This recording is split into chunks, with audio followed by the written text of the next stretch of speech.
mattina mi sono alzato, oh vela ciao, vela ciao, vela ciao, ciao, ciao. Una mattina mi sono alzato e ho trovato l'invasor, oh partigiano, portami via, oh vela ciao, vela ciao, vela ciao, ciao, ciao, partigiano, portami via, che mi sento di morire.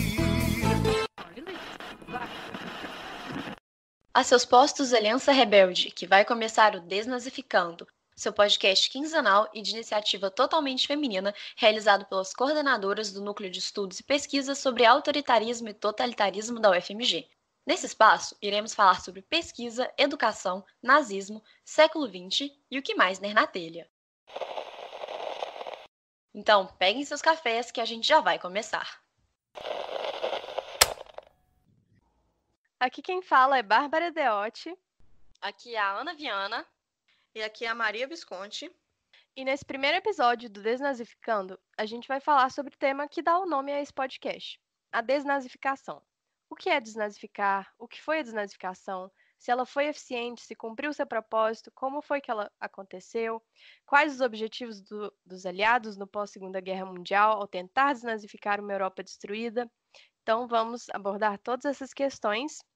E, além disso, também vamos falar do aspecto histórico desse processo e também vamos trazer outras fritações sobre os julgamentos dos nazistas, o desmoronamento da democracia, o combate efetivo ao nazismo na atualidade, as problemáticas dessa vitória do liberalismo pós-queda do Muro de Berlim, o ressurgimento de grupos nazistas e supremacistas, que ficou dessa ideologia, enfim, um monte de questionamentos e poucas soluções. Mas é isso, sabe? A gente quer que nossa discussão hoje dê o tom do que vai ser o nosso podcast e que já estabeleça alguns aspectos teóricos que vão nos guiar daqui para frente. Então, vem com a gente. Bom, gente, para começo de conversa, a gente tem que falar aqui, né, o que foi esse processo de desnazificação, como que ele aconteceu historicamente, o que aconteceu efetivamente, quais que são as problemáticas envolvendo esse rolê todo, né? Então, assim, a gente vai trazer muitos dados aqui hoje e a gente vai colocar na descrição do episódio lá no nosso site, então vocês podem conferir, mas a maioria do que a gente está usando aqui é do livro do nosso queridinho Ian Kershaw. Ele tem um livro que chama De Volta do Inferno, que é sobre a Europa de 1914 até 1951, eu acho, se eu não me engano. Então, é mais ou menos por aí que a gente vai se pontuar. Como todo mundo sabe, a Alemanha perdeu a Segunda Guerra Mundial em 1945 e o bloco aliado, que era composto pelos Estados Unidos, União Soviética, França e Inglaterra, trataram de dar cabo do que eles chamaram de desnazificar a Europa. Então a gente tem aí no nosso imaginário popular e no simbolismo, né, as imagens das destruições, das suásticas, né, dos prédios que eram usados durante o Terceiro Reich sendo destruídos e tal. Tudo isso ficou na memória coletiva como um grande símbolo do fim do nazismo e da vitória da democracia. E a gente vai ver aqui hoje que, infelizmente, não foi bem assim e que é preciso olhar com uma certa desconfiança quando a gente vê essa romantização da desnazificação e principalmente quando essa romantização da desnazificação retoma as discussões na atualidade. Então, o nome do episódio é uma interrogação, não é por acaso, né, amores? Porque aqui a gente está para causar, né? Então, é isso. Bom, é importante a gente mencionar que essa Europa, que seria desnazificada, estava totalmente destruída após a Segunda Guerra Mundial, tanto economicamente quanto estruturalmente, né? A devastação da Segunda Guerra foi muito maior do que a primeira, e as coisas, de fato, só começaram a melhorar lá para 1949. Então, como a gente sabe, né, uma das políticas da Segunda Guerra Mundial foi a atividade de bombardeios, né, nos territórios. Então, os bombardeios que começaram a partir de 1942 realmente deixaram cidades literalmente às cinzas, como foi o caso de Dresden e de Colônia na Alemanha. Assim, cidades ficaram totalmente destruídas. As ferrovias e as estradas foram destruídas. Em muitos locais não tinha nem energia, nem água. Havia mais de 50 milhões de pessoas desabrigadas em todo o território europeu. A produção agrícola tinha caído pela metade. A população sofria com problemas de desnutrição e de saúde generalizados, também influenciado pela escassez de acesso a remédios e de alimentos. Existia uma quantidade absurda de prisioneiros de guerra que precisavam ser libertados e realocados. mais de 1 milhão de pessoas morreram somente na União Soviética. Então, assim, as perdas humanas foram pelo menos 4 vezes maiores do que na Primeira Guerra Mundial. Ou seja, a Europa, que precisaria se reerguer após 1945, precisaria fazer isso não só no nível ideológico e moral, mas também e principalmente no nível estrutural e econômico. E a gente vai ver como que isso teve uma influência muito grande nesse processo de desnazificação. Dito isso, veio a necessidade desse acerto de contas com os recentes vilões da modernidade, a saber, os nazistas e os fascistas. Então, isso foi feito em grande parte partindo do princípio de um revanchismo, de uma ideia de vingança, uma coisa bem catártica mesmo. Assim. A vingança era um sentimento maior do que a alegria pela libertação, pelo fim da guerra. E essa vingança era, por vezes, incentivada pela autoridade pública responsável, e essa autoridade pública, que era quase inexistente nesse primeiro momento pós-guerra, não tinha nenhuma condição de evitar determinados confrontos, mesmo se ela quisesse, e ela não queria. Os governos municipais, na maioria das vezes, sequer existiam, mas quando existiam, eles incentivavam esse tipo de comportamento.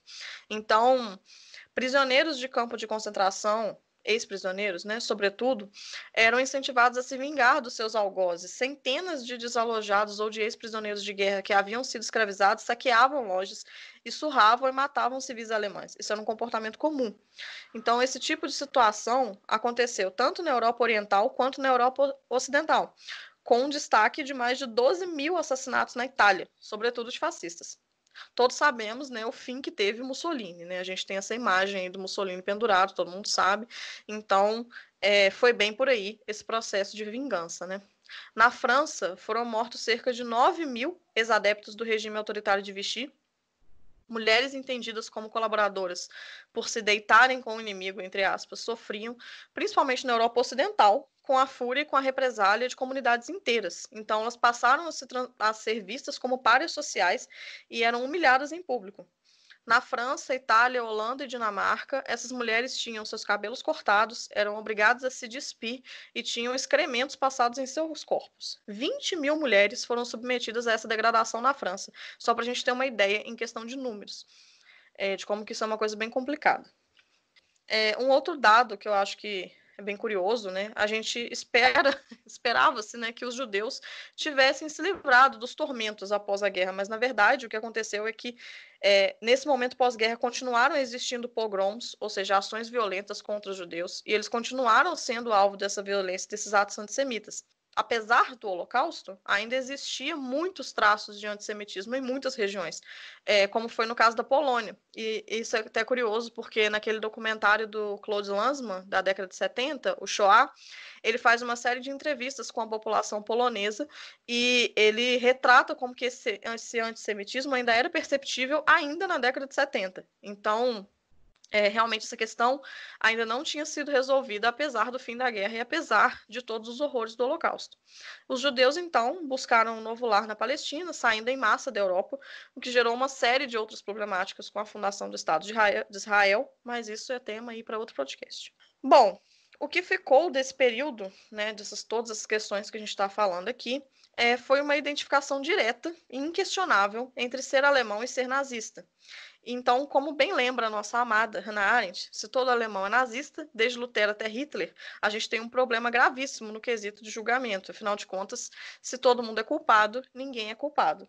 Essa questão sobre a responsabilidade e a culpa, a gente não vai falar hoje, isso é um tema para outro episódio, não se preocupem, a gente vai falar bastante sobre isso aqui, porque tem essa reflexão da Hannah Arendt, tem a reflexão do Karl Jaspers, que também é bem similar, tem Todorov, Bauman, todos eles falam sobre essa questão da responsabilidade e da culpa do povo alemão, e principalmente da questão do julgamento, mas aqui a gente vai focar nesse quesito gravíssimo do julgamento. Bom, voltando aqui, né, o exemplo da Polônia, que a gente comentou sobre o antissemitismo, também os alemães sofreram muito na Polônia.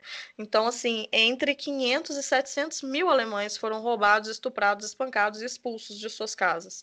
A violência crescia com o passar do tempo, muitos alemães tiveram suas casas saqueadas ou perderam as suas propriedades e muitos acabaram se suicidando. O Ian Cashel traz o dado aqui de um número de 5.558 alemães tirando suas vidas só em 1946, de acordo com as estatísticas tchecas. 3 milhões de alemães já haviam sido obrigados a sair da Tchecoslováquia até 1947, e entre 19 mil e 30 mil alemães dos Sudetos foram mortos. Não sei se todo mundo sabe, mas o processo de reocupação dos Sudetos foi um grande marco da política externa do Hitler em 1936 e 1937. Foi um ponto alto da popularidade, principalmente porque ele conseguiu retomar essa região que era dita como alemã, esse território que havia sido tirado deles após a Primeira Guerra Mundial, sem o derramamento de sangue. Então, foi uma política que foi considerada diplomática. Então, a reocupação dos Sudetos, né, dar cabo da vida desses ocupantes ilegais, parecia também ser algo muito simbólico, né? É claro que todos esses números que a gente está falando aqui podem ser muito maiores, principalmente se a gente levar em consideração as doenças que estavam circulando naquele momento, a desnutrição e também as intempéries que estavam submetidos todas as pessoas que eram expulsas de suas localidades, né? Então, ao todo, no mínimo 12 milhões de alemães foram deportados da Europa Central e da Europa Oriental para as zonas ocupadas da Alemanha. No entanto, a acolhida na própria Alemanha desses alemães expatriados também foi péssima.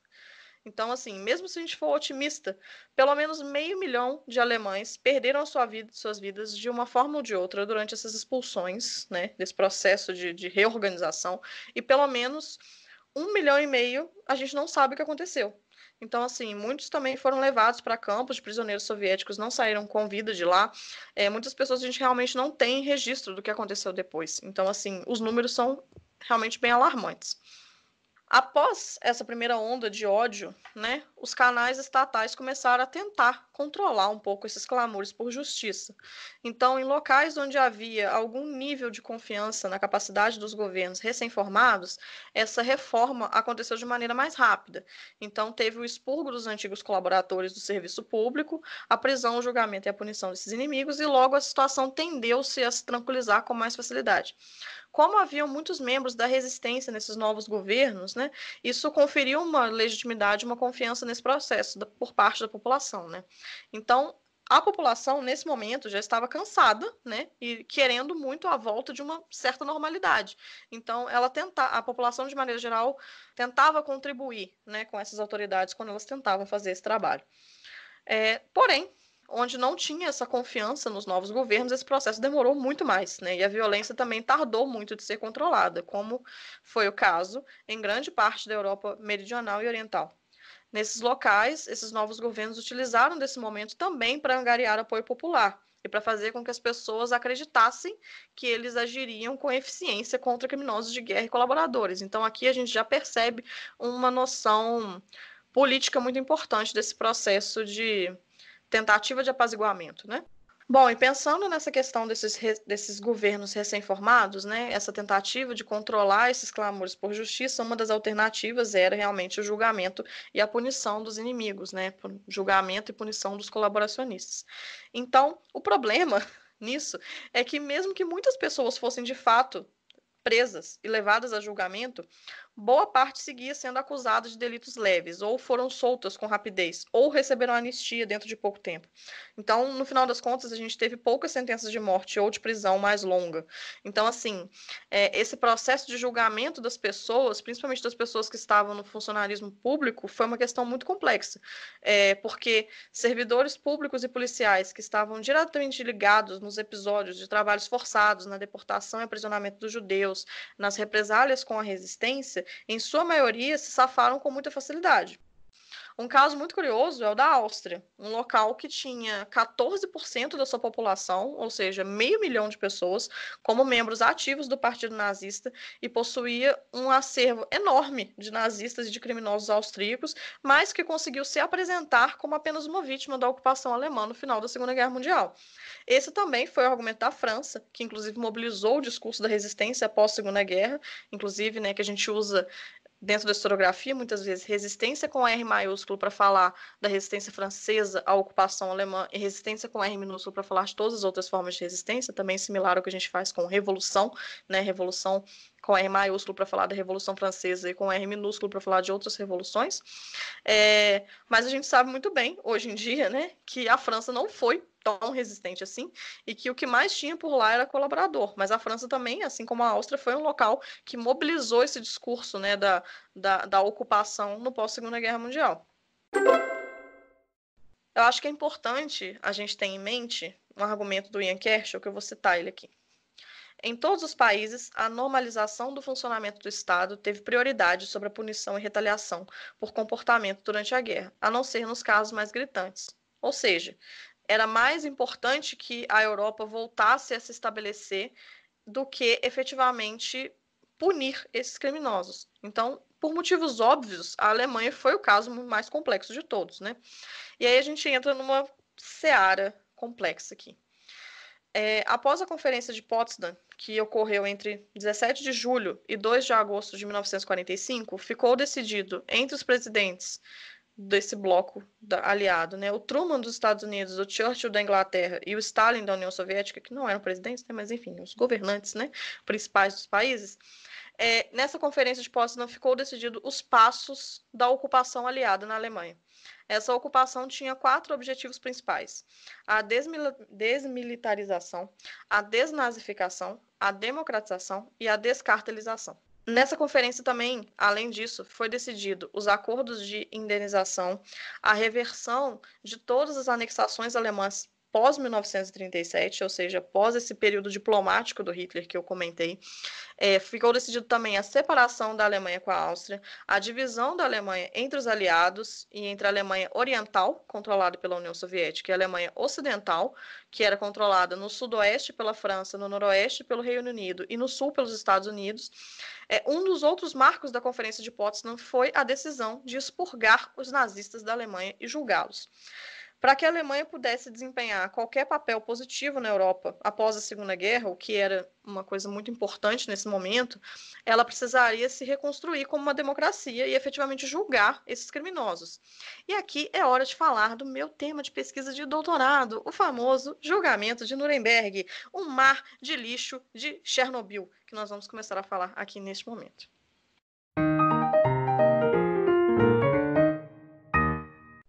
Bom, eu acho que uma coisa que fica bem clara nos julgamentos de Nuremberg, né, e, bom, Maria obviamente vai saber falar, e vai falar aqui agora pra gente, né, muito melhor do que eu falaria, mas é justamente a dificuldade de julgar essas pessoas, né, para além do problema de que, como a gente ainda vai tratar, grande parte das pessoas não foram julgadas at all, e as que foram julgadas, em grande medida, foram tiveram anistia ou, enfim, sofreram penas extremamente leves, como você pune as pessoas que estariam, entre aspas, encabeçando todo esse processo, né? É muito complicado você estipular uma pena para uma pessoa que dirigiu um campo de concentração ou que foi determinante para que as ações dentro do regime nazista de extermínio se dessem, né? Assim, eu acho que é muito complicado moralmente e eticamente falando em diversos níveis diferentes, e isso são boas citações também, não só para esse episódio, como para muitos próximos,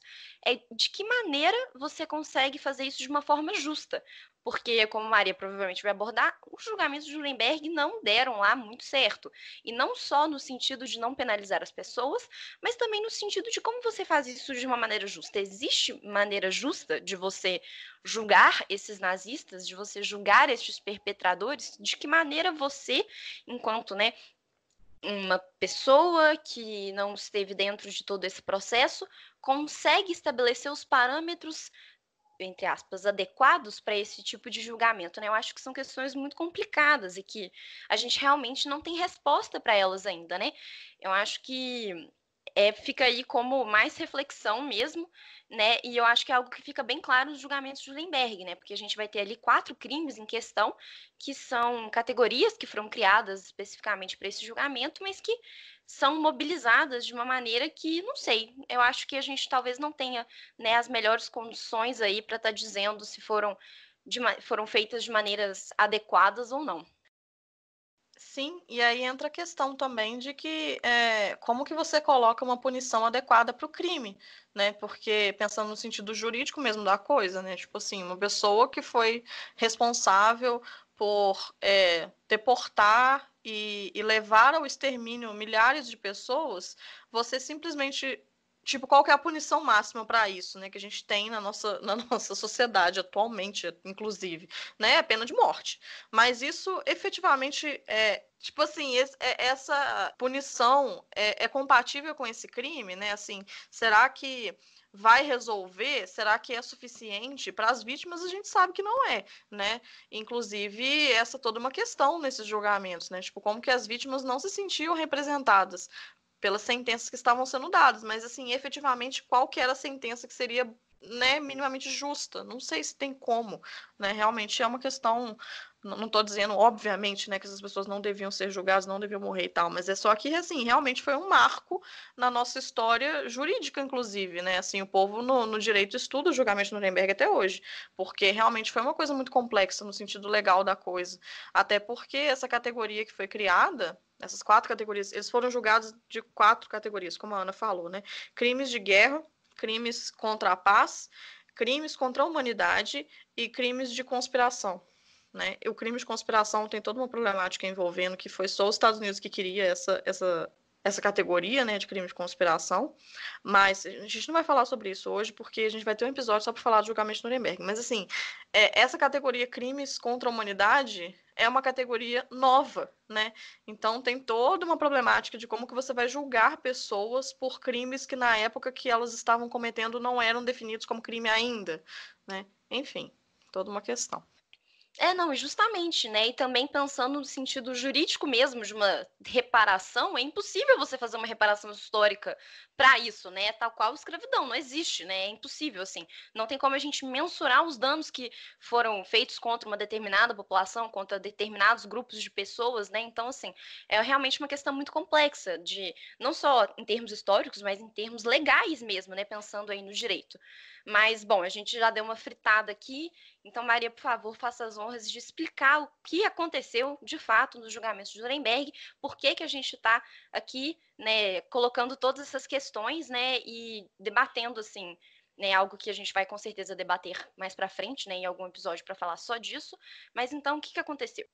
Bom, gente, julgamento de Nuremberg, né, aconteceu na cidade alemã de Nuremberg entre os anos 45 e 46 e teve por objetivo principal julgar e punir os principais nazistas do Terceiro Reich, ou pelo menos os que estavam vivos e conseguiram ser capturados para serem julgados, o que por si só já é um grande problema, né? Porque afinal de contas fazer um julgamento com só quem você conseguiu achar, né? Tipo assim, já é um pouco problemático. Mas essa foi uma das definições da Conferência de Potsdam, como eu já mencionei. Né?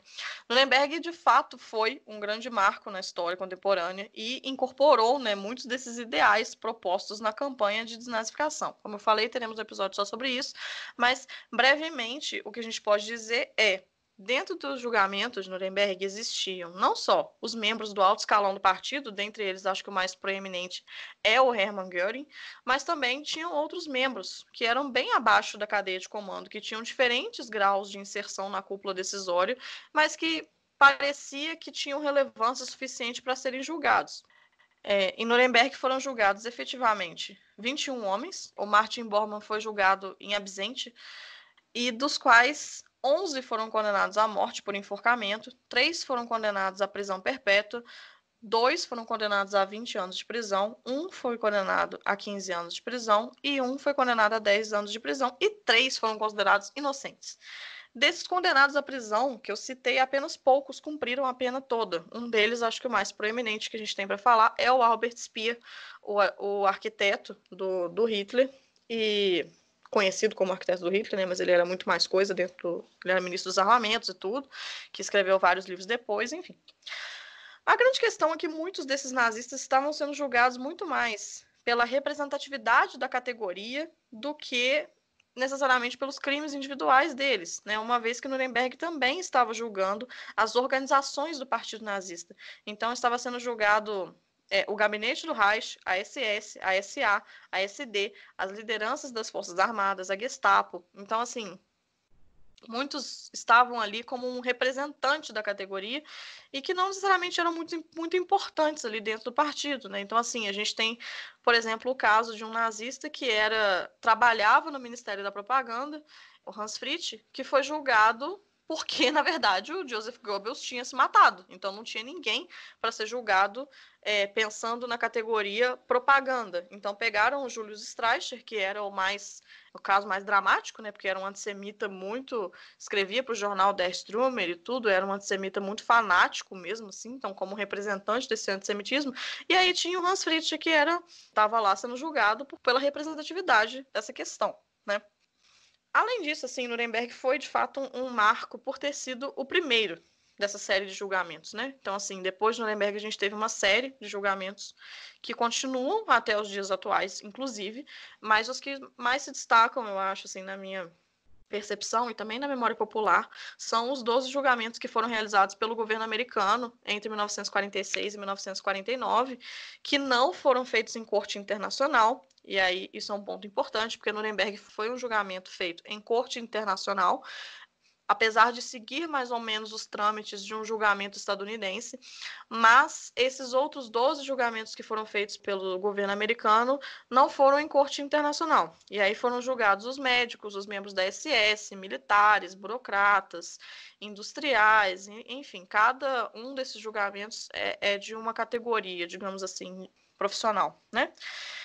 A gente teve os julgamentos da SS que foram ocorridos dentro de campos de concentração e de extermínio, né? Então, Auschwitz, por exemplo, teve uma série de julgamentos, né? Treblinka teve mais de um também, se eu não me engano. E, é claro, a gente tem os julgamentos de figuras de destaque, como o Adolf Eichmann em Jerusalém, em 1961, o Klaus Barbie, em 1987, o Franz Tangl, em 1970. E, nos casos mais recentes, a gente tem o John Demjanjuk, na década de 80, que foi o foco da série documental da Netflix, O Monstro ao Lado, que a gente já indicou nas nossas redes sociais. Se vocês tiverem interesse, é muito legal. E o Oscar Gröning, que também foi retratado no documentário, também da Netflix, O Contador de Auschwitz, que a gente também já indicou nas nossas redes sociais. Eu só queria também apontar um outro julgamento muito importante, que foi o julgamento de Frankfurt, em 1963, que foi muito importante porque foi um julgamento de membros, funcionários de Auschwitz, que aconteceu na Alemanha, feito pelo sistema judicial alemão, né? Então, também foi um marco muito importante para essa questão. E, inclusive, a gente já fez uma indicação de literatura sobre os julgamentos de Frankfurt. Confiram lá no nosso Instagram também. É o do A Intérprete, né? Sim. Pois ainda tem essa questão, né? Tipo assim, tem julgamentos que são feitos em vários países, né? Uhum. Na Alemanha teve uma série de julgamentos aí, tipo, nos campos de concentração e de extermínio são outros países, né? Então, assim, porque os campos de extermínio não eram no território alemão. Então, assim, acho que, se eu não me engano, o Klaus Barbie, que eu mencionei, foi julgado na França.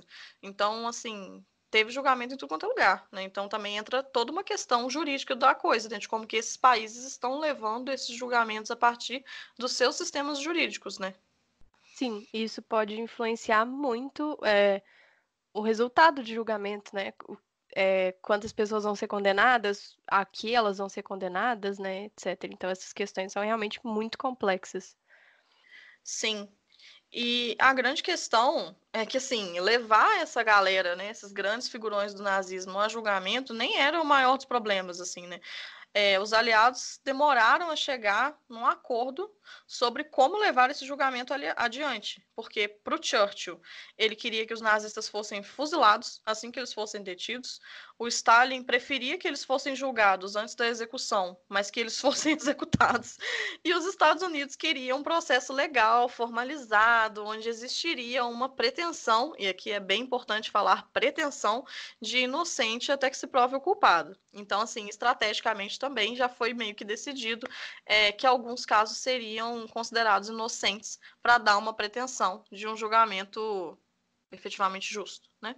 Então a visão estadunidense realmente venceu essa disputa narrativa, mas tanto na época como hoje em dia o julgamento de Nuremberg ainda é alvo de muitos questionamentos. Então, assim, para muita gente parece uma justiça dos vencedores, né? Porque afinal de contas a Alemanha tinha perdido a guerra, estava sendo julgada pelos vencedores da guerra, e ainda é preciso levar em consideração que apenas a Alemanha estava sendo julgada pela essa nova categoria que eu comentei de crimes contra a humanidade. Então, assim, Hiroshima e Nagasaki nunca foram considerados crimes contra a humanidade. A gente não pode ser ingênuo de não ver a relação disso e do silenciamento e o papel dos Estados Unidos na guerra e na reconstrução da Europa, né? Então, assim, essa nova categoria de crime contra a humanidade, entre aspas, realmente é uma categoria nova, que não existia quando esses crimes estavam sendo cometidos e que estava sendo mobilizada para um discurso específico. E esse foi um grande ponto, inclusive, na narrativa dos advogados de defesa dos nazistas, né? Afinal de contas, como você vai declarar um indivíduo culpado por algo que não era um crime no momento que ele estava cometendo esse crime? Lógico que a gente não vai entrar aqui nessa fritação, porque nós vamos ter um episódio só para falar de culpa, como eu já falei, mas acho que é bom vocês terem isso em mente, né? É lógico que existia o crime no sentido moral da coisa, mas não existia o crime no sentido jurídico, e o que estava sendo julgado ali naquele momento era o sentido jurídico, teoricamente, né? A gente ainda tem um ponto que eu acho que é muito importante de mencionar aqui, que é a quase completa ausência de julgamento de mulheres que participaram ativamente do regime nazista. Isso vale um episódio também próprio, porque é uma questão muito complexa da gente analisar, já que essas mulheres nazistas e efetivamente perpetradoras, na maioria dos casos, não eram julgadas ou não eram punidas, porque não se considerava que a crueldade e a violência fosse algo, entre aspas, feminino. Então, assim, elas conseguiam escapar desse julgamento e das punições efetivas do julgamento com o argumento de que apenas os homens poderiam ser feitos essas atrocidades, né? Então, apesar do nazismo ser, de fato, um regime machista e que não continha mulheres em posição de comando ou de decisão efetiva, era um regime que também abarcava mulheres. E algumas dessas mulheres eram, sim, culpadas e eram, sim, perpetradoras e que não foram julgadas por conta disso. Ou foram, mas não receberam a devida punição e tudo. Então, isso também é uma coisa muito complexa, né? Então, assim, a gente consegue perceber que até hoje essa situação dos julgamentos nazistas ainda não foi completamente resolvida e que sequer a maioria deles foi julgada, afinal de contas, né? E trazendo também alguns dados, né, inclusive do Contador de Auschwitz, que é o documentário que a Maria mencionou, para ilustrar toda essa questão, em 1945 havia cerca de 800 mil membros na SS. E os alemães, de 1947 até agora, investigaram mais de 100 mil dessas pessoas. Entre elas, 6.200 foram julgadas, das quais 124 foram condenadas por assassinatos. Ou seja, nós temos 124 prisões perpétuas entre mais de 6 mil pessoas julgadas. E pensando também como 6 mil pessoas é muito pouco perto do universo de 800 mil membros que essa organização tinha, né? Então, assim, para além de todas as questões éticas e morais e filosóficas, enfim, relacionadas às determinações legais que envolviam esses julgamentos, a gente tem, como a Maria falou, uma impunidade absurda com relação às pessoas que participaram dessas organizações, desses crimes. Então, assim, até os dias de hoje, a gente tem realmente um número muito pequeno dessas pessoas que respondeu minimamente ao que foi cometido, né, durante esses anos da Segunda Guerra. Pois é, e aí a gente entra numa questão muito complicada, que a Ana falou, né, dos membros da SS, né, que é uma organização do Partido Nazista, que é considerada a pior organização, a que mais matou e tudo mais. Mas a gente precisa pensar como que esse julgamento poderia ser feito em relação à própria população alemã, né? Afinal de contas, como que a gente vai julgar os que colaboraram, os que apoiaram, os que participaram de alguma forma, mas que não trabalharam efetivamente nessas organizações de extermínio, como é o caso da SS? Então, assim, mais de 8 milhões de alemães, ou seja, 10% da população, havia sido membro do Partido Nazista e mais outras dezenas de milhões havia se filiado a outras organizações do partido. Então, assim, como julgar essas pessoas? Como o Ian Kershaw fala, essa tarefa se mostrou não só hercúlea, como impraticável, né? Então, não seria possível desnazificar a sociedade alemã nos moldes que se estava sendo proposto nesse pós-Segunda Guerra Mundial. Ainda que os estadunidenses estivessem, de fato, mais investidos nesse trabalho, não existia sequer contingente de pessoas disponíveis para dar cabo desses milhões de questionários sobre o envolvimento com as organizações nazistas durante o Terceiro Reich que os alemães foram obrigados a preencher. Se a gente for pensar apenas na zona de ocupação estadunidense, 1,6 milhões de questionários foram processados, enquanto 3,5 milhões de nazistas conhecidos ainda guardavam classificação. Lembrando que os Estados Unidos tinham a pretensão de sair da Alemanha em 1937. Ou seja, como dar cabo disso, né? teve uma demissão em massa de funcionários do serviço público, das indústrias, da produção de alimentos, das estradas, dos correios. Porém, após essa demissão em massa, os aliados passaram a perceber que reconstruir a Alemanha era mais urgente do que levar ao julgamento de todas as pessoas dessas categorias de emprego, assim. Então, ocupar o país e colocar franceses, ingleses e estadunidenses nessas posições anteriormente ocupadas por alemães era uma tarefa muito cara, e as necessidades práticas passaram a ser mais importantes. Então, assim, dos 3/4 de professores alemães na zona francesa que foram demitidos, quando as escolas reabriram em setembro de 45, todos foram recontratados. Então, assim, o que fizemos, né? Centenas de cientistas nazistas foram levados para os Estados Unidos e para a União Soviética para trabalhar no programa espacial, o que mostra como que essa ideologia poderia ser vista, né? Poderia ser alvo de uma vista grossa em um momento político oportuno, como aquele da Guerra Fria. É bem complicado pensar sobre isso. Então, assim, os aliados, em determinado momento, passaram a responsabilidade da desnazificação e dos consequentes julgamentos para os alemães, o que levou tudo a uma grande farsa, né? Mais de 6 milhões de causas foram ouvidas e 2/3 delas foram anistiadas. Das que foram levadas a juízo, pelo menos 9/10 foram considerados apenas transgressões banais, a maioria foi classificada como simpatizante ou simplesmente inocente. Os tribunais passaram a ser chamados, inclusive, de fábricas de simpatizantes, e eles eram odiados pela população alemã muito antes de serem extintos em 1951. Então, né, para continuar essa reflexão que a Maria já trouxe, eu queria usar uns dados do Richard Evans. Ele fala que em 45 tinham 6,5 milhões de membros registrados no Partido Nazista, né? Então, assim, pensando que se todas essas pessoas fossem demitidas ou impedidas de ter cargos de responsabilidade, a reconstrução teria sido logisticamente impossível, né? Além de ter que considerar a questão de como você vai processar todas essas pessoas, sabe? Né? Eles até, assim, né? Não que deu muito certo a tentativa de levar isso ao tribunal, como a Maria acabou de falar, mas também é uma dificuldade logística muito grande de ter que realmente categorizar o que cada pessoa fez e como é que você vai, né, decidir se essa pessoa é simpatizante ou se ela realmente era um nazista convicto, o que ela fez, o que ela não fez. E assim, né, ia ser um processo enorme. Pensa só, são 6,5 milhões de pessoas, né? E além disso, voltando a essa questão da reconstrução, o que aconteceu foi que a solução encontrada foi o silêncio e a anistia, sabe? Então, assim, a preferência foi dada à reconstrução e à necessidade de ter médicos, juízes, advogados, cientistas, pessoas, né, que já tinham formação qualificada para fazer essas certas profissões, ou até de pessoas para trabalhar mesmo, porque muita gente tinha morrido na guerra. Então, assim, a prioridade foi a reconstrução econômica e estrutural do país. E as classes profissionais, elas realmente, assim, se uniram para afastar críticas em relação à forma como elas tinham se comportado no Terceiro Reich, né? Então, e aí, o que aconteceu foi esse silêncio por muito tempo em relação a tudo que as pessoas tinham feito, né? Então, por exemplo, quando você pensa no caso dos médicos, todas essas pessoas que trabalharam nos programas de eutanásia, né, ou que, assim, estudavam eugenia, trabalharam nos campos de concentração, essas pessoas, muitas delas não foram julgadas ou foram simplesmente anistiadas e voltaram a ter o seu trabalho, assim, normalmente, morreram felizes e super confortáveis, sabe? Então é um problema muito grande isso.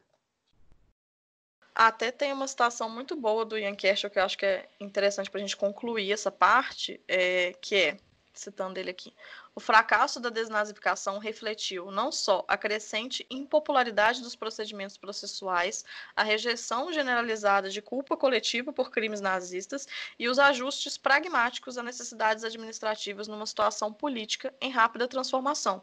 Espelhou também o sentimento popular em relação ao nacionalsocialismo, registrado em numerosas pesquisas de opinião. Tinha sido uma boa ideia, mal executada, mas em todo caso preferível ao comunismo. Então, assim, isso também é um ponto interessante para a gente poder pensar, né, tipo, como que essa memória do nacionalsocialismo foi sendo produzida, isso era uma coisa que os nazistas estavam muito conscientes quando estavam sendo julgados em Nuremberg. O Hans Frank fala várias vezes que o que estava em jogo ali era a construção da memória do Terceiro Reich e que por isso ele precisava pensar em como que ele ia abordar esses temas e como que ele ia abordar o papel dele. Então, isso também é uma coisa que a gente pode falar em outro episódio, que eu acho que rende bastante.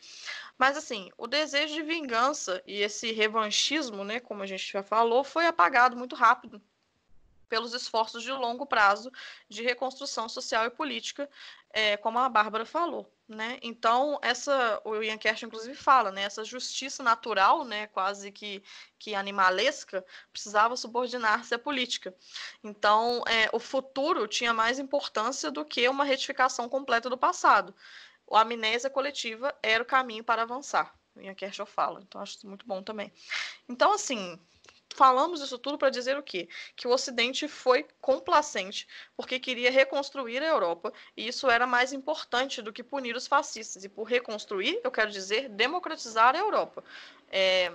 Era de fundamental importância que essa democracia vencesse a guerra, efetivamente. Que o que sobrasse da Segunda Guerra Mundial fosse a democracia, né? Tanto é que a gente viu a Guerra Fria logo depois, né? E a Alemanha era um país central para essa reconstrução europeia.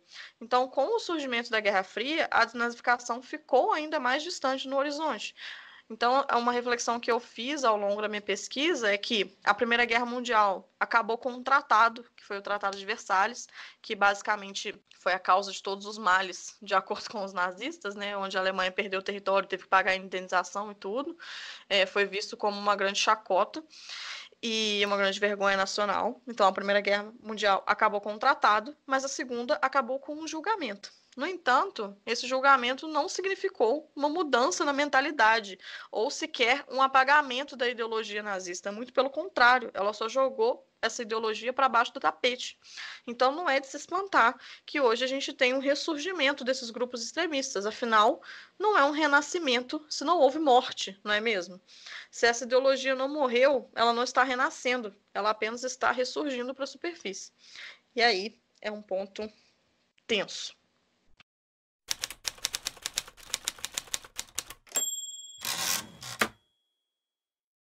Bom, então acho que é um bom momento aqui para a gente falar um pouco sobre alguns dados em relação a esses grupos neonazistas e supremacistas que vêm ganhando essa notoriedade nos últimos tempos, partindo, é claro, desse pressuposto que eu já comentei, de que eles não morreram, e que é claro que quando a gente tem governos e discursos que tocam em pontos dessas ideologias, é mais do que esperado que esses grupos antes escondidos reapareçam.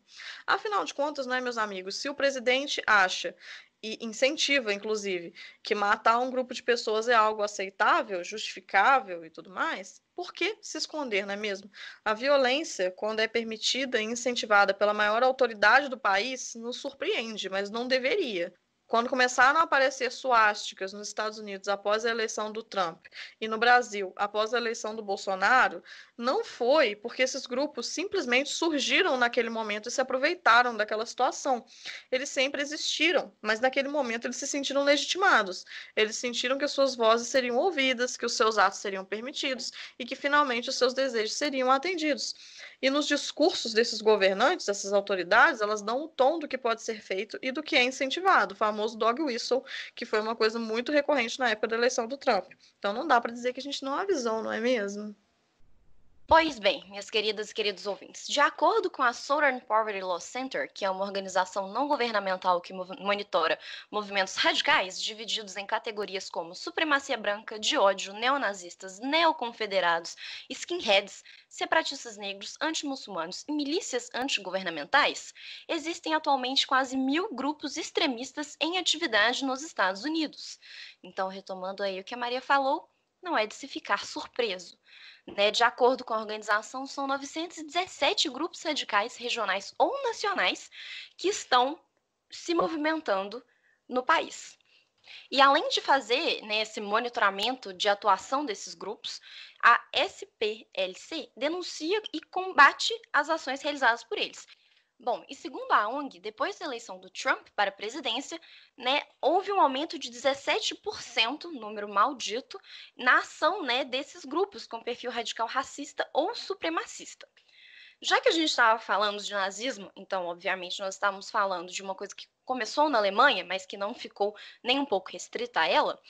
O número de extremistas de direita ativos no país também aumentou significativamente em 2019, de acordo com um levantamento divulgado pelo jornal Tagesspiegel. Não sei se fala assim, Bárbara, por favor, me corrija se eu estiver errado. Né, em 2019. Então, assim, o Departamento de Proteção à Constituição da Alemanha, que é uma agência de inteligência doméstica do país, né, diz que existem no mínimo 32.200 pessoas envolvidas com atividades de extrema-direita, e o número cresceu cerca de 1/3 em comparação com 2018, quando as autoridades contabilizaram cerca de 24.100 envolvidos. Então, a gente tem aí realmente um avanço muito grande nessas atividades. E, é claro, o nosso país tropical não ficou de fora. Recentemente, a gente viu as ações do Grupo 300 do Brasil, que se auto-intitulou a primeira militância organizada de direita no Brasil, que é algo muito significativo. Né? E as principais pautas defendidas por esse grupo são muito semelhantes àquelas que a gente tem visto nas manifestações antidemocráticas que acontecem principalmente aos domingos, né, no Brasil, principalmente em Brasília. Né, que são o apoio ao presidente Jair Bolsonaro, o pedido de saída dos presidentes da Câmara e do Senado, né, o Rodrigo Maia e o Davi Alcolumbre, e dos ministros do STF, além, é claro, da famigerada intervenção militar, a qual eles chamam de intervenção do povo. Incrível, né? Bom, no dia 31 de maio foi quando eles fizeram a passeata que acabou ficando mais conhecida, né, que foi ali em frente à corte, na Praça dos Três Poderes, com máscaras e tochas, né, inclusive com diversas faixas e tudo mais, né, que foi a passeata dos 300 do Brasil, com uma estética muito parecida com o grupo supremacista branco Ku Klux Klan, que, né, eu acho que dispensa qualquer tipo de apresentação. De acordo com a Denise Queiroz, que é cofundadora desse grupo, ela explicou ali mais ou menos a referência ao filme, né, Os 300, que a ideia era justamente pensar na luta, né, mostrar como poucas pessoas podem acabar vencendo muitas pessoas. Né? Então ela mostra como o grupo começou lá com só 10 indivíduos, né, que estavam ali participando, mas que ela acreditava realmente que esse grupo poderia crescer e se tornar muito mais importante, né, lutando por esses ideais que eles defendem. E assim, outros grupos nacionalistas e racistas também se inspiraram nesse filme para poder defender as suas ideias e uma estética determinada, como, por exemplo, o movimento identitário, que é um movimento que começou na França e que hoje existe em vários países do continente europeu. Né? Então, eles estão indo ali contra uma certa onda de islamização, né? E defendem que essa imigração está acarretando uma grande perda da identidade nacional. Né? Eles usam aí um conceito que é chamado de etnopluralismo, né, na nova direita europeia, para dizer que essas sociedades têm que ser culturalmente puras, né, que cada povo tem ali o seu habitat ideal, digamos assim, né, e que quando você aceita imigrantes, você estaria ali realmente colaborando para uma perda de identidade nacional mesmo, né, então assim. E o movimento identitário, assim como os nossos 300 aqui do Brasil, começou com um número muito baixo de adeptos, e eu acho que até hoje não tem um número muito grande de pessoas que participam, mas eles fazem uma série de assim, ações, né, espetaculares, digamos, para tentar atrair a atenção da mídia para esses pontos que eles defendem. Né? Então, assim, existem muitos argumentos, existe uma retórica que está sendo mobilizada por esse tipo de grupo, né, que a gente pode pensar aí no sacrifício pela nação, na resistência a invasores, né? Essa ideia de que você vai doar sangue e suor pela sua pátria, né? Então, assim, são argumentos retóricos que são comumente mobilizados por esse tipo de grupo. E, bom, eu acho que chega no momento que a gente tem que pensar que é muito estratégico para essas pessoas dizerem que elas não são fascistas. Né? Então, dependendo do contexto, isso pode ser muito positivo, né? Até porque se elas se declaram abertamente fascistas, isso vai legitimar as ações contrárias a esse tipo de movimentação. E eu chamo a atenção aqui para um aspecto também que é muito importante e que talvez case um pouco com o que a Bárbara vai dizer daqui a pouco, que é pensar no nosso conceito de democracia diante de tudo isso que tem acontecido. Essa ideia que a gente tem de um espaço democrático tem sido esvaziado há bastante tempo e tem sido reivindicado por um grupo que tem uma ideia muito específica do que é ser brasileiro, né, que estaria aí representado pela ideia de cidadão do bem. Então, na concepção dessas pessoas, né, a democracia é realmente um espaço de poder para um tipo específico de cidadão, que evoca um ideário nacionalista muito determinado e que pode ser sim associado a um programa fascista, e é ao que nós temos que justamente estar muito atentos. Então, essas ideias que foram trazidas pela Sabrina Fernandes, eu acho que elas nos chamam a atenção para um aspecto muito essencial do que a gente está vivendo, né? E que essa noção do que é ser fascista, que tem sido um tanto quanto vulgarizada e tem sido extremamente confundida, né, que nós vamos adentrar aí também num próximo episódio de podcast, é uma noção a qual a gente tem que estar realmente muito atento, porque se as pessoas tentam, né, mobilizar esse conceito de uma forma escondida, né, quase que com uma fantasia por cima de que estariam ali reivindicando um espaço democrático que estava sendo retirado deles por um outro grupo, eu acho que cabe bastante uma reflexão aí, e eu acho que cabe realmente estar muito atento à maneira como isso se dá. Bom, primeiro, queria dizer que é uma mentira descarada dos 300 falar que eles são o primeiro movimento de militância de direita no Brasil, que não são, mas, né, vamos seguir, não vamos entrar nisso hoje. Mas, né, continuando aqui o assunto principal dessa pauta, acho que já deu para perceber que o processo de desnazificação não foi lá essas coisas, né? Assim, os dados que a gente acabou de apresentar mostram como é urgente compreender as falhas desse processo que levam ao inevitável ressurgimento dessas teorias e ideologias, né? A gente acredita que para a desnazificação ser efetiva na atualidade, ela precisa ser diferente do que foi no século XX. E para que isso seja possível, a gente vai ter que inserir a democracia nessa problematização. Se a gente quer defender a democracia e defender esses valores democráticos, a democracia tem que cumprir o seu papel de julgar e proteger suas próprias bases, né? Então, eu reforço muito do que eu já disse no primeiro episódio do podcast, mas de fato, né, um caminho para o antifascismo é a ação direta e cada um de nós, enquanto indivíduos, temos que contribuir para isso, mas também é necessário que o Estado seja antifascista, que o Estado julgue e puna os discursos de ódio, que não dê abertura e não deixe impune com base em permissividade coisas como a Sarah Winter ou exaltação de torturadores, sabe?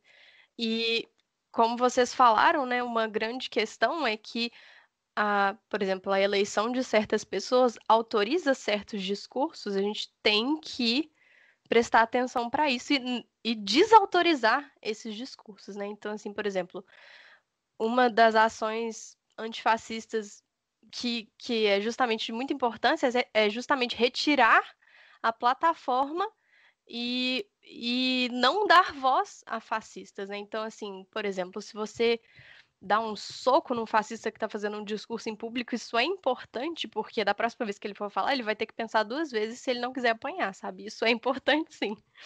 Então, a gente falou do julgamento do contador de Auschwitz. Qual a diferença efetiva em julgar um senhorzinho de 98 anos, sabe? Ele, acho que no final das contas, ele nem cumpriu a pena. Então, assim, no sentido de punição, não fez sentido nenhum. Não teve nenhum resultado. Mas simbolicamente isso é importante, sim, porque você afirma que o que ele fez não é permitido, né? Esse combate, ele também tem que acontecer em certos níveis simbólicos, né? O Bauman, ele já nos lembra, acho que também mencionamos isso no primeiro episódio, que a democracia é falha e ela permite a insurgência do fascismo. Então, assim, a gente não vai conseguir uma luta verdadeiramente antifascista dentro da democracia como ela está organizada agora, porque o que a gente está vendo acontecer não é uma exceção ao princípio democrático. É algo que está embutido nessa democracia em que nós vivemos. Então não adianta a gente ficar presos em questões institucionais, porque essas ferramentas e essas instituições não vão nos salvar, assim, né? Como já falamos. Então, o Fukuyama, que dizia que a democracia liberal venceu, né, e que foi o fim da história, na verdade ele está bem errado, porque é justamente essa democracia liberal que permite o ressurgimento de movimentos fascistas e nazistas, etc. Né? Inclusive, ele próprio fez uma retratação depois que o Trump venceu a eleição, né? Então, assim, para a gente realmente conseguir acabar com o fascismo, a gente vai ter que lutar contra essa ideia da democracia como o bastião de todas as coisas boas do mundo e como um governo que se aplica como conceito idealizado, né? Assim, a democracia, como ela está constituída hoje, ela é parte do problema. Tem um filósofo inglês, o Karl Popper, ele, na verdade, escrevia sobre epistemologia da ciência. Mas tem um conceito que ele usa que eu acho bastante interessante, que é a questão do paradoxo da tolerância. Então, ele diz que os governos democráticos, para se sustentarem, eles têm que ser intolerantes com discursos intolerantes, né? Então, assim, isso é muito, muito relevante quando a gente, né, as pessoas trazem essa questão de liberdade de fala, né, liberdade de expressão, e que, mas todo mundo tem o direito de se expressar, tipo assim, as pessoas fascistas também têm o direito de se expressar. Não deveriam ter, porque a gente não pode permitir em um governo democrático que pessoas que têm valores não democráticos falem, tipo assim, elas não podem ter plataforma, porque elas estão argumentando contra o nosso Estado, o nosso governo, tipo assim, não faz sentido, sabe? Então, assim, realmente é paradoxal, porque tecnicamente, especialmente na democracia liberal em que a gente vive agora, tipo assim, a liberdade individual é colocada acima de tudo, mas esse não pode ser o nosso maior valor, sabe? Tipo assim, não tem como a gente tentar garantir a liberdade individual, a liberdade de expressão de todo mundo, sendo que tem pessoas que vão usar essa liberdade de expressão para serem intolerantes, para promoverem discursos de ódio, para promoverem discursos antidemocráticos, para tentarem pedir por intervenções militares, para pedir pelo fim da democracia, enfim, né? Sabe, eu acho que a gente já começou a entender essas questões, por exemplo, né? Já existem criminalizações para discursos racistas, né? Para discursos LGBTfóbicos, assim. Então, a gente também vai ter que continuar a trabalhar isso e aprofundar isso, não sei, né? Expandir isso para abarcar pessoas que têm discursos antidemocráticos, fascistas, etc., né? Bom, né? E justamente, então, retomando uma coisa que eu acabei de falar, é muito importante a gente negar plataformas de exposição a esse tipo de grupos, né? Às vezes, grupos que são muito pequenos, eles fazem ações espetaculares e que chamam a atenção midiática e, dessa forma, eles conseguem expandir e ganhar muito apoio, mesmo não sendo grandes, né? E também tem a questão dos dog whistles, né, que a Maria mencionou. E outra questão e um outro problema é que, puxando uma reflexão que o Kershaw faz, em um dos textos dele em Hitler, the Germans and the Final Solution, ele fala que uma das grandes vitórias dos nazistas foi não convencer todos os alemães de que a questão judaica tinha que ser resolvida com a deportação de judeus ou com o extermínio de judeus, etc., né? O que quer que fosse. Mas que a grande vitória dos nazistas foi justamente convencer os alemães de que a questão judaica era algo que existia e que era algo que tinha que ser debatido em público.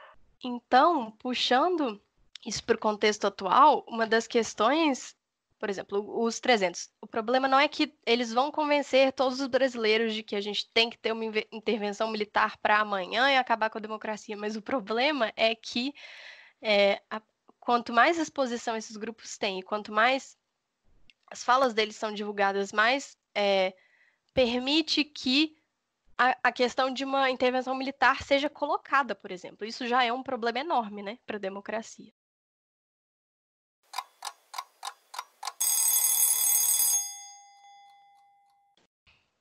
Bom, gente, então depois de a gente ter falado esse 1 milhão de coisas, ter trazido 1 milhão de fritações, agora, à guisa de conclusão, eu vou comentar sobre um texto que eu li recentemente, né, um ensaio da professora Fátima Lima da UFRJ, na qual ela fala sobre a pandemia do coronavírus. E por mais distante que esse tema soe do que a gente está trazendo aqui no podcast, ainda que, bom, a pandemia seja a nossa realidade de todos os dias, ela faz uma reflexão no final do texto que eu acredito que é muito pertinente para a gente, ainda que por outras razões. Fica aí o agradecimento também a Mariana, minha orientadora de mestrado, que me apresentou esse ensaio muito bom. Você arrasa.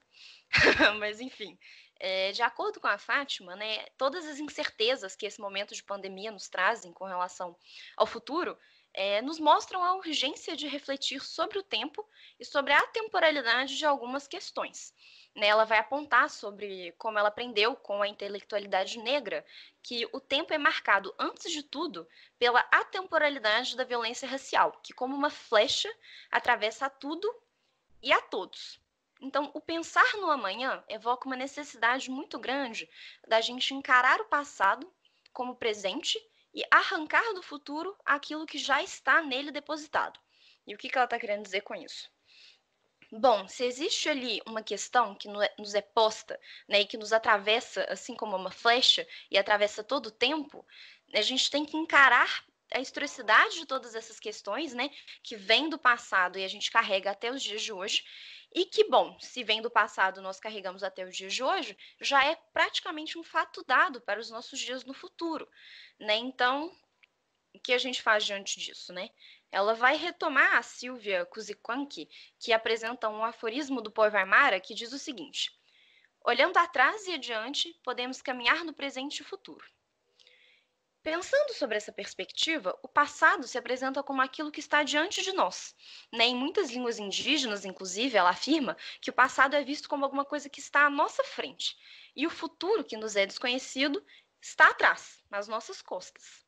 Então, ela vai finalizar o texto trazendo essa reflexão sobre como ter o passado à nossa frente, como algo que a gente está olhando para ele constantemente, né? Afinal, existem questões do passado que estão, né, conosco até os dias de hoje, é uma evocação ética e política de ação no mundo e de luta contra aquilo que ainda está sendo perpetuado, né? E como ela própria coloca, é justamente em busca de arrancar do futuro algo que já está nele depositado como realidade, que a gente deve pensar essas nossas ações. Bom, tudo isso que ela fala vai numa direção muito diferente do que a gente está dizendo aqui, e eu acho que vale a leitura de todo modo, porque tudo que ela traz é extremamente pertinente, mas a reflexão que ela traz e essa inversão que ela propõe a partir da reflexão do Aimara é muito importante para todas e todos que pretendem tornar a história uma ferramenta de compreensão e de ação no mundo, né? E, bom, assim como nós estamos aqui, né, e acho que é uma proposta que a gente traz para vocês, é justamente encarar os horrores que a história nos põe, né, suportar o fardo que ela nos traz e olhar, né, retomando uma metáfora que a gente já comentou no primeiro episódio, para as janelas que o passado nos abre, né? Então, o que a gente está pensando aqui é, se a desnazificação, que é o nosso grande tema de hoje, tivesse sido eficaz, esse processo histórico, não só do nazismo, mas também dos fascismos, ele não figuraria hoje para nós como um grande peso, né, nas nossas costas. Né? Então, o nazismo, todos os seus elementos, enfim, eles estão postos para a gente como passado, como presente e também como futuro. Né? Ok que o futuro é desconhecido, mas tudo isso que a gente vê está colocado para a gente como um horizonte de expectativa, né? Ou seja, tudo aquilo que a gente traz, assim, né, pensando aí no futuro também como algo que parte do nosso presente, já está dado. E se o nosso compromisso é justamente de arrancar do futuro aquilo que já está depositado nele, é necessário também olhar para o passado e lutar contra ele. Compreender o passado, estudá-lo e resistir a ele quando necessário, justamente para que ele não seja esse fato dado do amanhã. E isso, assim, não foi feito com relação à Alemanha nazista, né? E por mais que a gente não possa realmente fazer tudo por todo mundo, né? Eu acho que isso é muito do que a gente propõe para vocês aqui. É olhar para esse passado, porque, consequentemente, a gente vai estar olhando para o nosso futuro também. E quem sabe, né? Também conseguir modificá-lo de alguma forma. Bom, gente, trouxemos muitas reflexões, a gente acredita que esse é o nosso papel mesmo, a gente, na verdade, entende o nosso papel e a nossa responsabilidade como um núcleo brasileiro de estudo sobre regimes totalitários, e a gente compreende que trazer essas discussões fazem parte desse nosso papel e principalmente da nossa contribuição.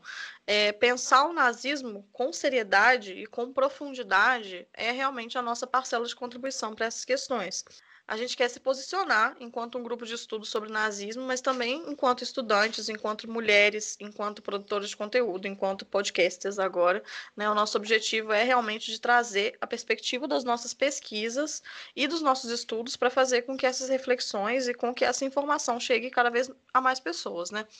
Uma coisa que a Ana comentou, que eu acho que é um ponto que vai ser muito importante aqui no podcast, que é um tema que perpassa o nosso núcleo mesmo, assim, e as nossas pesquisas, é o fato de que todo mundo acha que falar sobre nazismo é uma coisa já batida, né? Que é um tema que já se esgotou, que não tem nada de novo para se falar sobre o assunto, já deu, né? Tipo assim, a gente já deu o nazismo como encerrado, a gente enterrou o século XX, e é isso. Mas aí, né, agora a gente tem provas, né, provas de verdade, de que esse não é nem de longe um assunto debatido como deveria ser, e muito menos com a seriedade que ele merece. Então, assim, a gente precisa falar sobre o nazismo não só pelo Holocausto, também pelo Holocausto, mas não só, mas também pela ideologia, por todos os princípios de extermínio, de genocídio, de raça, né? E tudo que envolve a adesão a esse sistema de crenças, porque sim, amigos, é um sistema de crenças. O conhecimento que a gente tem sobre o regime nazista, eu acho que nesse sentido é válido nessa luta, né? Porque é importante trazer essas informações para que a gente possa tentar compreendê-lo em sua totalidade e tentar articulá-lo ao presente, como a Ana falou também, tentar buscar alguma alternativa, né? É claro que não tem como a gente pensar no nazismo sem pensar no Holocausto, que isso é uma coisa que os negacionistas, inclusive negacionistas brasileiros, fazem muito. Mas a gente também precisa dizer e precisa pensar que o nazismo envolve uma gama muito maior de coisas. O Holocausto faz parte de um sistema de crenças que significa basicamente uma forma de compreensão e de estar no mundo. O nosso socialismo é, sim, um sistema ideológico. E justamente por ser um sistema ideológico, para combater o nazismo e o fascismo, a gente precisa levar o nazismo e o fascismo a sério. A gente precisa parar de chamar essas pessoas de loucas, a gente precisa parar de olhar para os 300 da Sarah Winter e falar assim, mas nem são 300, tem 10 pessoas, um bando de gente doida, porque não são, assim. Existem sentimentos, existem crenças, existem afetos dentro da vida política e o Estado, seja ele qual for, tenta fazer uma gestão desses sentimentos. O Estado democrático, infelizmente, parte do princípio de que dá para fazer uma gestão dessas paixões respeitando todas essas paixões, ou seja, dá para você ter um sentimento racista aí, porque é meio que possível você gerir isso de forma democrática.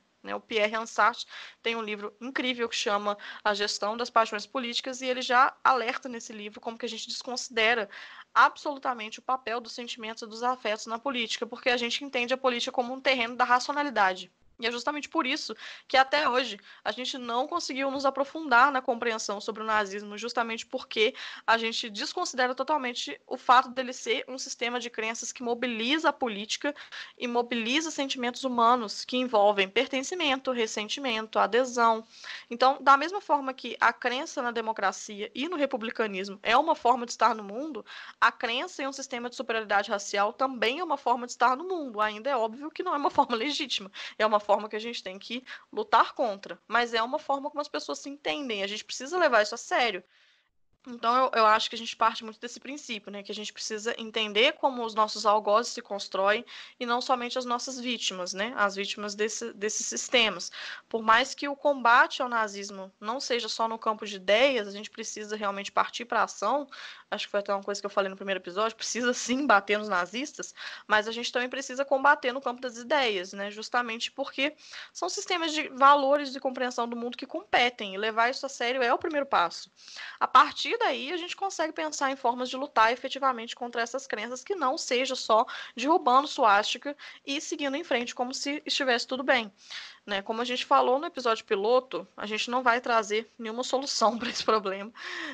A gente realmente acredita que a nossa forma de contribuir não é buscando uma solução, mas é de chamar a atenção e repensar a democracia, as instituições e a nossa confiança cega nesse regime e nessas instituições é fundamental para a gente compreender o ressurgimento dessas ideologias. Então, de tudo que a gente falou aqui, né, a gente trouxe como que foi complexo esse processo de desnazificação, de como que isso se deu com relação aos julgamentos, os conceitos envolvidos, os sentimentos populares envolvidos, o desejo de vingança, né, a forma como as autoridades locais estavam lidando com tudo isso, né, a destruição estrutural da Europa, enfim, todas essas questões. A nossa conclusão, na verdade, é muito mais um questionamento, né? A questão é possível desnazificar? Então, assim, fiquem com essa dúvida aí. Digam pra gente o que vocês acharam. Como eu já mencionei no começo do episódio, todos os links e livros e referências bibliográficas vão estar na descrição do episódio no nosso site, né, patiofmg.com. Lembrando que a gente tem uma lista de livros indicados por nós na Amazon, que todas essas referências vão estar lá. Se vocês quiserem comprar, vocês ajudam a gente sem gastar nada a mais com isso. Então, é isso. Espero que vocês tenham gostado. Esse foi o nosso primeiro episódio, assim, com uma pauta oficial, né? Mas acho que não podia ser diferente, né? Acho que era muito importante que o primeiro episódio fosse sobre desnazificação, justamente por conta do nome do podcast mesmo, né? Tipo, o que é desnazificar pra gente. Então, é isso. Espero que vocês tenham gostado e que vocês fritem muito com a gente aí. E até a próxima. Então, gente, também queria agradecer muito por vocês terem ouvido esse episódio. Espero que tenham gostado. Eu reforço o convite da Maria à Fritação, espero que o episódio tenha provocado muitas reflexões, muitas questões, muitos surtos, porque é para isso que a gente está aqui. E espero que a gente se veja no próximo episódio. Um beijo e até mais. Muito obrigada, gente. Espero que a gente possa continuar juntos no próximo episódio. Mas fica aí também, né, a nossa proposta. Espero que vocês gostem muito. E até a próxima. Beijo, tchau.